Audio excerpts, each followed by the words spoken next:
The live TV, सच सबसे आगे। नमस्कार, द लाइव टीवी आप देख रहे हैं। आपके साथ मैं हूं आदित्य कुमार। कर्नाटक में विधानसभा चुनाव होने हैं और कर्नाटक में चुनाव को लेकर भारतीय जनता पार्टी के नेता इस तरह की बयानबाजी कर रहे हैं जो किसी के भी गले नहीं उतर रही है।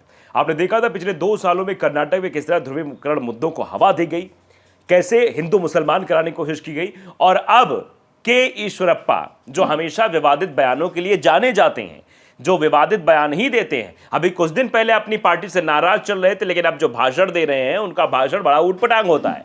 और उस भाषण में उन्होंने कहा कि मुझे एक भी मुस्लिम का वोट नहीं चाहिए। ये सीधे तौर पर कहा के ईश्वरप्पा ने, जो कि भारतीय जनता पार्टी के नेता हैं और पूर्व मंत्री भी रह चुके हैं। अपने बेटे को टिकट दिलाने के लिए जद्दोजहद भी कर रहे थे, अभी आपने देखा है। न्यूज 24 ने बाकायदे इस खबर को ट्वीट करते हुए लिखा है कि हमें एक भी मुस्लिम वोट नहीं चाहिए।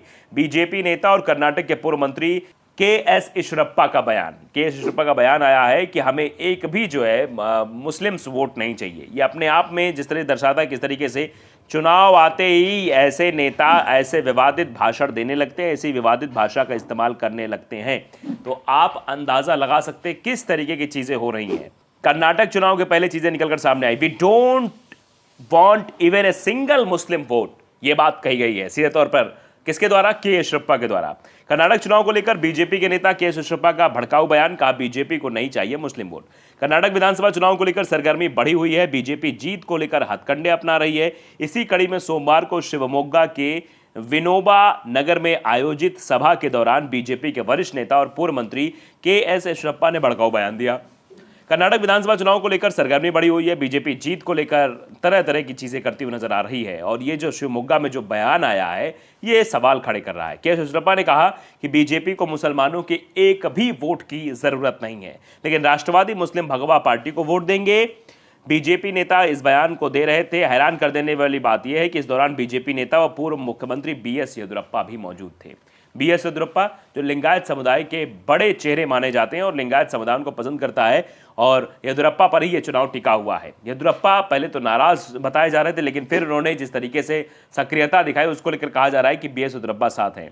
तो जिस तरीके का भाषण दिया गया उससे ये समझ में आ रहा है कि कहीं ना कहीं क्या इस तरीके से चुनाव जीतने की कोशिश भारतीय जनता पार्टी द्वारा की जा रही है। हिंदू मुसलमान करा के चुनाव जीतने को जद्दोजहद की जा रही है, ध्रुवीकरण फैलाकर, क्योंकि हिजाब, हलाल वर्सेस झटका, लाउड स्पीकर, मंदिरों पर आधिपत्य हो गया है, मंदिर के आसपास मुसलमानों की दुकानें और ऑटो रिक्शा जो है उन पे मुसलमान का आधिपत्य हो गया है जो जाते हैं, फलों पर मुसलमानों का आधिपत्य हो गया है। ये बातें बार बार हिंदूवादी संगठनों द्वारा कही जा रही थी, हिंदू जन जागरण मंच के द्वारा कही जा रही थी, विश्व हिंदू परिषद के द्वारा कही जा रही थी। ये सब बातें इसलिए कही जा रही थी कि भैया ये देखो ये बवाल हो रहा है। लेकिन अंदाजा आप लगाइए कि एक तरफ कर्नाटक के मुख्यमंत्री बसवराज बोम्मई ये कहते हैं कि जब भी हिजाब और हलाल की बात मीडिया करती है, राहुल कंवल का वो आपने इंटरव्यू जरूर देखा होगा जिसमें हलाल और लाउड स्पीकर विवाद, टीपू सुल्तान का विवाद जो हुआ था उसको लेकर भी सवाल पूछा गया, तो उन्होंने कहा कि आपका इंटरव्यू इससे पूरा ही नहीं होता, ये हमारे सवाल नहीं है आपके सवाल है।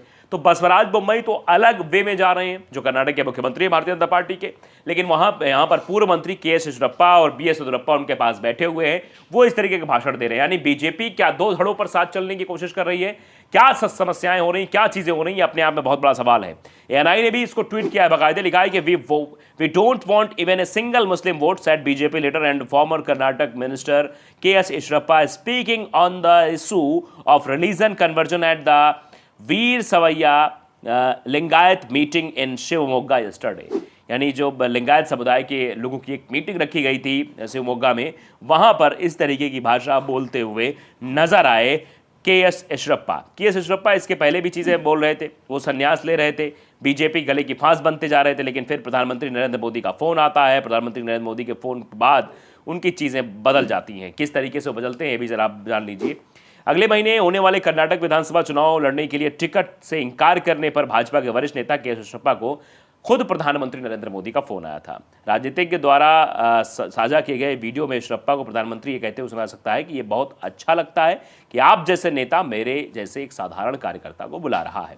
शिवमोगा निर्वाचन क्षेत्र में 5 बार के विधायक और पूर्व मंत्री श्री ईश्वरप्पा के चुनाव लड़ने की इच्छा व्यक्त की थी, लेकिन भाजपा नेतृत्व ने अपनी सीट से एक नए उम्मीदवार चन्न बसप्पा को मैदान में उतारने का फैसला किया। येचुरप्पा ने निर्णय को स्वीकार कर लिया और चुनावी राजनीति से अपनी सेवानिवृत्ति की घोषणा कर दी। बस इसके बाद से हो सकता है कि दिक्कत पैदा हो गई कि कैसे करेंगे कैसे नहीं करेंगे। टिकट नहीं मिलने के बाद पार्टी छोड़ने वाले कुछ अन्य भाजपा नेताओं के विपरीत येचुरप्पा ने कहा कि वो पार्टी के निर्देशों का पालन करेंगे और राज्य में पार्टी की जीत के लिए काम करेंगे, इसी तौर पर उन्होंने कहा। तो टिकट ना मिलने की वजह से ये चीज़ें निकलकर सामने आ गई, किस तरीके से स्थितियां खड़ी हो रही हैं। येचुरप्पा ने कहा कि वो पार्टी के निर्देशों का पालन करेंगे और राज्य में पार्टी की जीत के लिए काम करेंगे। उन्होंने कहा कि भाजपा के एक अन्य वरिष्ठ नेता और पूर्व मुख्यमंत्री जगदीश शेट्टर की तरह विरोध नहीं करेंगे, विद्रोह नहीं करेंगे, जो इस सप्ताह की शुरुआत में कांग्रेस पार्टी में शामिल हुए थे। ये बात सीधे तौर पर कही गई। तो आप अंदाज़ा लगाइए कि जिस तरीके से ये बातें हो रही हैं कि भैया चुनाव में हम रहेंगे, पहले तो नाराज़गी जाहिर की गई कि टिकट हो सकता है मिल जाए। तो पीएम मोदी ने ऐश्वर्या के प्रति पार्टी की प्रतिबद्धता और निष्ठा की सराहना की, तो इसके बाद वो फूले नहीं समाये और फिर चीज़ें होने लगी। तो आप समझिए जिस तरीके का भाषण ये दे रहे हैं, जिस तरीके की बातें कर रहे हैं, मुसलमानों का वोट नहीं चाहिए, ये तो भारतीय जनता पार्टी की उस मानसिकता को दर्शाता है जिस पर भारतीय जनता पार्टी कहती है कि सबका साथ सबका विकास। अगर सबका साथ सबका विकास के मोटो पर भारतीय जनता पार्टी चल रही है तो फिर सबके साथ सबके विकास में तो ये भी आता है। सबका साथ सबका विकास करने वालों में फिर ये आता है कि जिस तरीके से भारतीय जनता पार्टी मुसलमानों को दरकिनार करने की कोशिश कर रही है, तो फिर ये नारा तो बेईमानी लगता है। आप मत बोलिए, आप बोलिए कि हिंदू की पार्टी, हिंदू का विकास। अगर इस तरीके से बोल रहे हैं आप, मुसलमानों के खिलाफ इस तरीके की टिप्पणियां कर रहे हैं। आप देखिए जहां जहां भी चुनाव होने होते हैं वहां वहां तनाव की स्थिति पैदा की जाती है। कर्नाटक में किस तरीके से तनाव की स्थिति पैदा की गई थी, कर्नाटक में कैसे हिजाब के मुद्दे को हवा दी गई थी, कर्नाटक में कैसे एक एक जो मुसलमानों के खिलाफ जो भी मुद्दे बन सकते थे उन मुद्दों को हवा दी जा रही थी। ये क्या जताने और बताने की कोशिश कर्नाटक में की जा रही थी कि हाँ यहाँ चुनाव है, यहाँ भारतीय जनता पार्टी ध्रुवीकरण चाहती है। लेकिन बसवराज बोम्मई तो कुछ और ही लाग रहे हैं।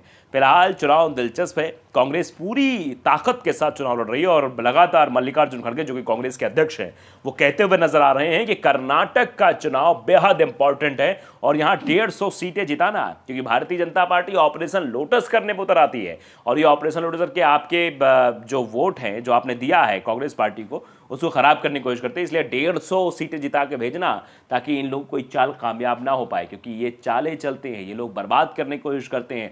चुनी हुई सरकारों के साथ इन्होंने ऐसा किया है। फिर एग्जाम्पल दिया कि महाराष्ट्र की हालत देख लीजिए, कर्नाटक स्वयं इसका सबसे बड़ा गवाह है, मध्य प्रदेश आप देख लीजिए यहाँ पर भी, और राजस्थान में भी कोशिश की गई थी। तो ये सब चीज़ें हैं। तो फिलहाल इस तरीके के भाषण देना कि मुसलमानों के वोट नहीं चाहिए, ये इन लोगों की मानसिकता को दर्शाता है, इन लोगों के क्रियाकलाप को दर्शाता है कि ये लोग मुसलमानों से कितनी घृणा करते हैं, कितनी ईर्ष्या करते हैं। तो क्या ऐसे लोगों को आप सदन में भेजेंगे? क्योंकि एक अगर क्षेत्र का विधायक बन जाता है तो उसके पूरे विधानसभा क्षेत्र के लोगों के विकास करने की जिम्मेदारी उसके ऊपर होती है। तो क्या वो विकास करेगा सिर्फ हिंदुओं का, या फिर कहेगा नहीं हम इनका विकास नहीं करेंगे क्योंकि इनका तो वोट ही नहीं चाहिए हमें? तो एक तरीके से ये मतलब विवनस्यता पैदा करने की कोशिश के येचुरप्पा द्वारा की जा रही है, जो कि भारतीय जनता पार्टी के नेता होकर और BS येदियुरप्पा के सामने इस तरह की भाषा बोल रहे थे। जो लिंगायत समुदाय की मीटिंग थी ये, और मीटिंग में किस तरीके से वोट पाने के लिए सब किया जा रहा है। हो सकता है कल ये उधर जाएँ तो उधर की बातें करें, मतलब जिस जगह पर खड़े होंगे उनके विपरीतार्थक बात करके लोगों को गुमराह करने की कोशिश करेंगे, और वही कोशिश हो रही है। लेकिन जनता भी शायद समझदार हो गई होगी, इन जैसे नेताओं को सबक सिखाने के लिए तैयार बैठी है। तो द लाइव टीवी अगर आपने सब्सक्राइब नहीं किया है, सब्सक्राइब जरूर करिए, बेल आइकन दबाइए ताकि सच खबर आप तक पहुंचती रहे। नमस्कार। द लाइव टीवी, सच सबसे आगे।